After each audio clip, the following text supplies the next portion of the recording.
Ever had a player roll badly at the worst possible moment?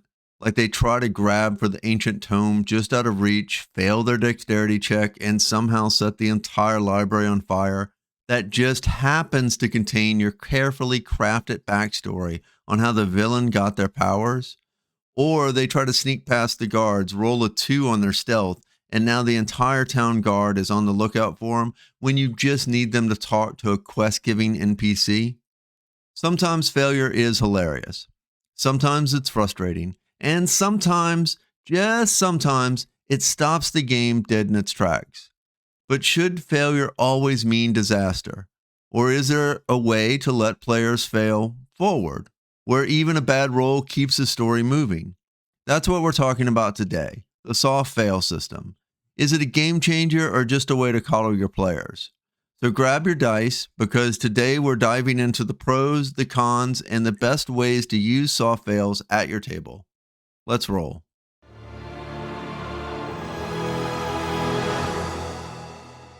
All right, let's define the term. A soft fail system is all about letting players fail without bringing the game to a screeching halt. At its simplest, instead of you fail, nothing happens, it's more like you fail, but something interesting happens. For example, your rogue tries to pick a lock and rolls a 2. Instead of just saying, nope, it's stuck, you could say, you get the lock open, but it takes so long that the guards are now rounding the corner. Or you pick the lock, but your tools break in the process. In short, a soft fail lets the story keep moving forward, but with a complication, setback, or consequence. It's a safety net for storytelling, ensuring that bad rolls don't completely stall momentum. But is it always a good idea? Let's take a look at both sides of the argument.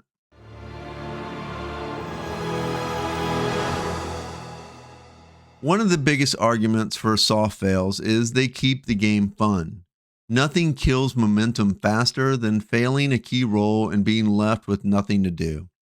Imagine the party needs a clue to solve a murder. The rogue rolls an investigation check. Natural 1. No soft fails. The scene just ends. The players are stuck with 0 leads and nowhere to go.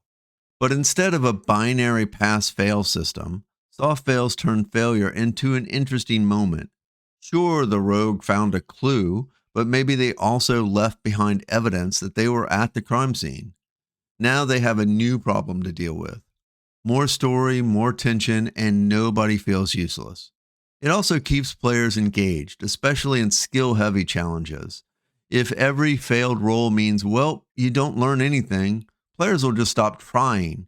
But if failure still leads to new information, just with complications, they stay invested in problem solving rather than rolling and praying for high numbers.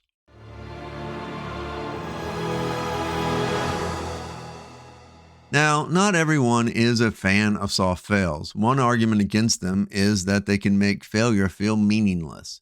If every action always leads to progress, then what's the point of rolling dice at all? If the rogue always picks the lock just with small consequences, then why even have a lock-picking check in the first place? I mean, that argument makes a lot of sense.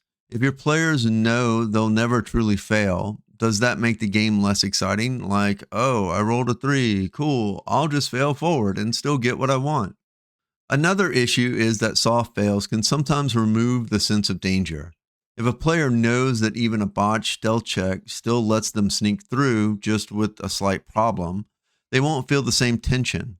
Dice rolls should carry risk. Otherwise, you're just running a guided story rather than a game where choices and luck matter. And let's not forget, sometimes failure is just funny. Like when the bard tries to seduce the dragon and rolls a 1. Do you really want to rob your table of that moment? I don't.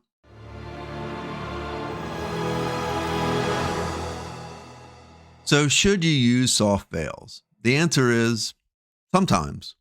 Soft fails work best when a failure would completely stall the story. If a roll is the only way forward, like finding a clue, opening a door, or convincing an NPC to help, then a soft fail keeps the game moving. But there are times when failure should be real. High-stakes situations like combat or life-or-death moments should not always have a safety net. If the rogue botches a stealth check while sneaking into the villain's lair, well, that's their problem. If the wizard fails their counterspell and the lich completes its ritual, that failure should mean something. And if the stakes are low, or if the failure would lead to something hilarious or dramatic, let them fail hard. Picture this: a player tries to tame a wild animal and rolls a 1. Instead of gaining a new companion, they end up being chased around by a very angry squirrel. So you should use soft fails when the consequences makes the story better. Use hard fails when the consequences makes the game more exciting. The key is to balance soft fails with real consequences. Otherwise, you risk turning your campaign into a participation trophy.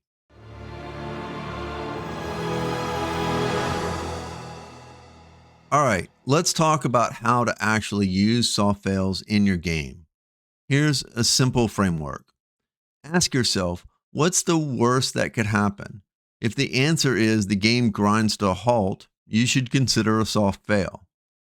So now that you want to use a soft fail, you should think about adding a twist.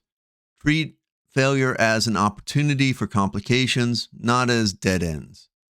Instead of saying no, say yes, but. Yes, you picked the lock, but the guards hear you. Yes, you find the ancient map, but it's missing a key section.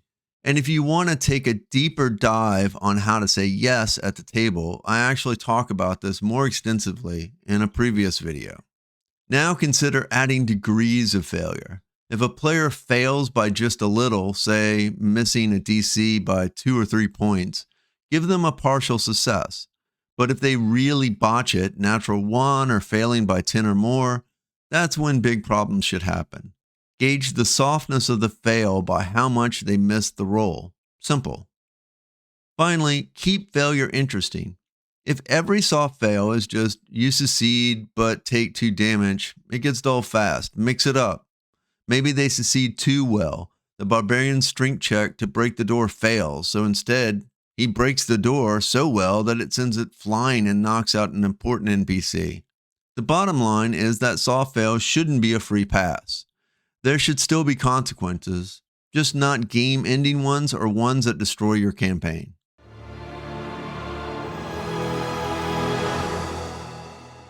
Soft fails can be a great way to keep the story moving and make failure more interesting, but they're not a one-size-fits-all solution. Use them when it makes sense, and don't be afraid to let your players fail spectacularly when the moment calls for it. At the end of the day, it's all about keeping the game fun and engaging. And hey, if your players roll a nat 1 and get chased by an angry squirrel, that's what role-playing games are all about. So if you found this video helpful, give it a thumbs up, share it with your friends, and subscribe for more tips on how to run epic games. Do you use soft fails at the table? Let me know in the comments. I'd love to hear your stories. And until next time, may all your rolls be nat 20s and your fails be soft. Occasionally.